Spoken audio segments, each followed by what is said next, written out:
Channel subscribe करा, smart बना, नोटिफिकेशनसाठी bell आयकॉनवर क्लिक करा.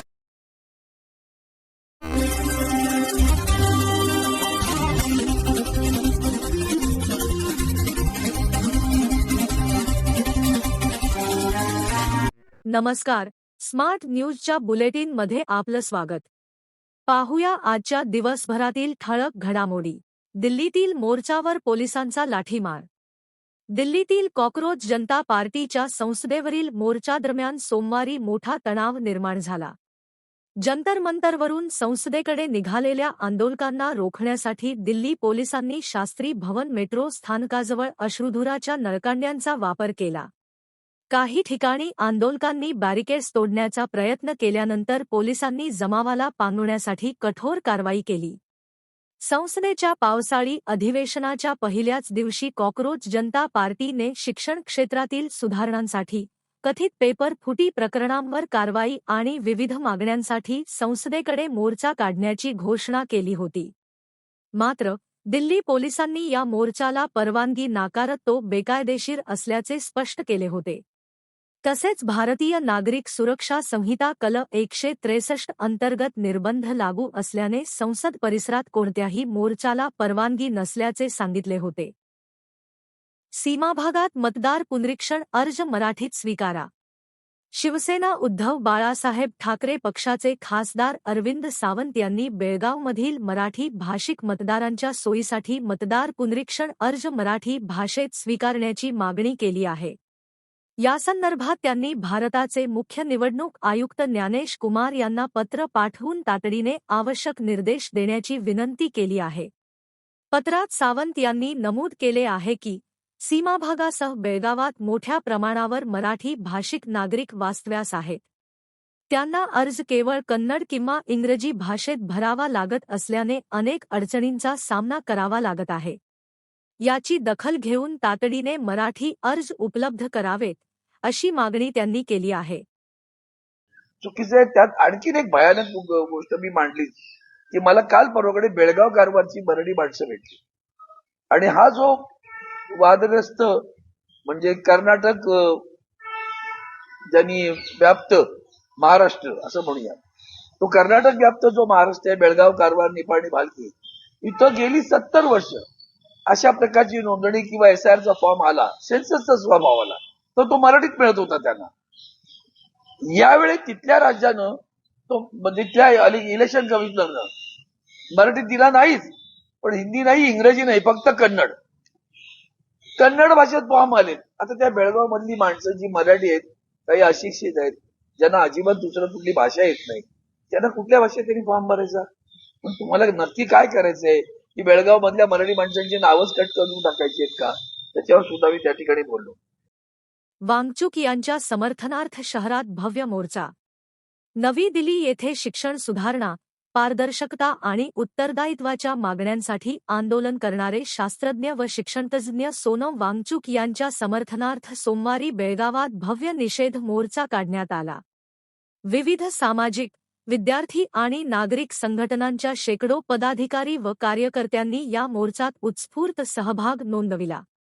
डॉक्टर बाबासाहेब आंबेडकर उद्यानापासून मोर्चाला सुरुवात झाली. चन्नम्मा सर्कलमार्गे जिल्हाधिकारी कार्यालयापर्यंत घोषणाबाजी करत मोर्चा काढण्यात आला. त्यानंतर पंतप्रधानांच्या नावे तयार करण्यात आलेले निवेदन तहसीलदारांमार्फत केंद्र सरकारकडे पाठविण्यात आले. शिक्षण क्षेत्रात न्याय, समान संधी, पारदर्शकता आणि उत्तरदायित्व सुनिश्चित करण्यासाठी केंद्र सरकारने ठोस पावले उचलावीत, अशी भूमिका आंदोलकांनी व्यक्त केली.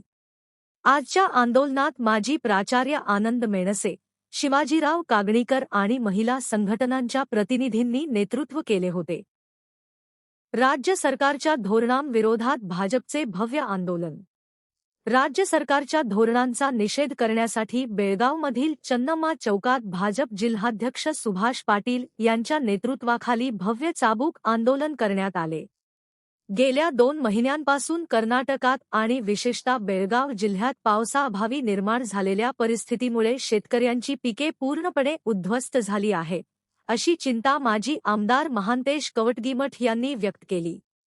धरणांमध्ये पिण्याच्या पाण्याची आणि चाऱ्याची तीव्र टंचाई निर्माण झाली असतानाही मंत्री तालुक्यांचा दौरा करत नसल्याचा आरोप त्यांनी केला. बेळगाव जिल्ह्यातील मुख्य पीक असलेल्या ऊसावर रोग पडला असून शेतकऱ्यांच्या मदतीसाठी सरकारने तातडीने पावले उचलावीत, अशी मागणी त्यांनी केली. शेतकऱ्यांच्या मुलांसाठीची शिष्यवृत्ती योजना सरकारने पुन्हा सुरू करावी अशी मागणी ग्रामीण जिल्हाध्यक्ष सुभाष पाटील यांनी केली. तसेच जमीन संपादनाचा निषेध करणाऱ्या कार्यकर्त्यांवर दाखल केलेले गुन्हे मागे घ्यावेत, अशी मागणी त्यांनी केली. सध्या पाऊस नसल्याने पिके नष्ट झाली असून सरकारने तातडीने भरपाई जाहीर करावी, असे ते म्हणाले. या आंदोलनात भाजपचे अनेक प्रमुख नेते आणि कार्यकर्ते मोठ्या संख्येने उपस्थित होते. जिल्हा दुष्काळग्रस्त घोषित करण्याची मागणी. जिल्ह्यात यंदा सरासरीपेक्षा अत्यंत कमी पाऊस झाल्यामुळे तीव्र दुष्काळी परिस्थिती निर्माण झाली आहे. या पार्श्वभूमीवर अखिल भारतीय रयत कृषी कर्मचारी संघटनेच्या बेळगाव जिल्हा घटकाच्या वतीने आज जिल्हाधिकाऱ्यांमार्फत मुख्यमंत्र्यांना विविध मागण्यांचे निवेदन सादर करण्यात आले. संघटना राज्य उपाध्यक्ष लक्ष्मण जडगन्नवर आणि जिल्हा संयोजक लक्ष्मण बिज्जनवर यांनी सांगितले की, पाऊस नसल्याने पेरलेली पिके करपून गेली असून शेतकरी व शेतमजूर रोजगारासाठी परराज्यात स्थलांतर करत आहेत. शासनाने तातडीने जिल्ह्यात उच्चस्तरीय समिती पाठवून वैज्ञानिक पद्धतीने सर्वेक्षण करावे आणि बेळगाव जिल्हा दुष्काळग्रस्त घोषित करावा, अशी मागणी त्यांनी केली. शेतमजुरांचे स्थलांतर रोखण्यासाठी मनरेगा अंतर्गत प्रत्येक कुटुंबाला 200 दिवस काम व 600 रुपये रोज मजुरी द्यावी आणि जिल्ह्यातील तलावांचे अतिक्रमण हटवून कृष्णा, घटप्रभा व मलप्रभा नद्यांमधून कालव्यांद्वारे तलाव भरण्यात यावेत, अशा प्रमुख मागण्या या निवेदनात करण्यात आल्या आहेत. मतदार यादीच्या पुनरीक्षण कार्यक्रमाचा आढावा.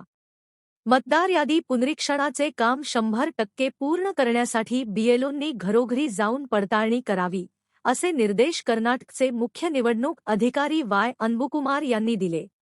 जिल्हाधिकारी कार्यालयाच्या सभागृहात पार पडलेल्या मतदार यादी विशेष पुनरीक्षण आढावा बैठकीत ते बोलत होते. भारत निवडणूक आयोगाच्या सूचनेनुसार मतदार यादीची पारदर्शकता व अचूकता जपण्यासाठी पुनरीक्षण आवश्यक असल्याचे त्यांनी सांगितले. आयोगाच्या नियमानुसार त्वरित निवारण करावे आणि आठवड्यातून एकदा राजकीय पक्षांच्या प्रतिनिधींसोबत बैठक घ्यावी, असे त्यांनी स्पष्ट केले. यावेळी जिल्हाधिकारी मोहम्मद रोशन यांनी सर्व अधिकाऱ्यांनी निवडणूक आयोगाच्या मार्गदर्शक तत्वांचे तंतोतंत पालन करण्याची सूचना केली.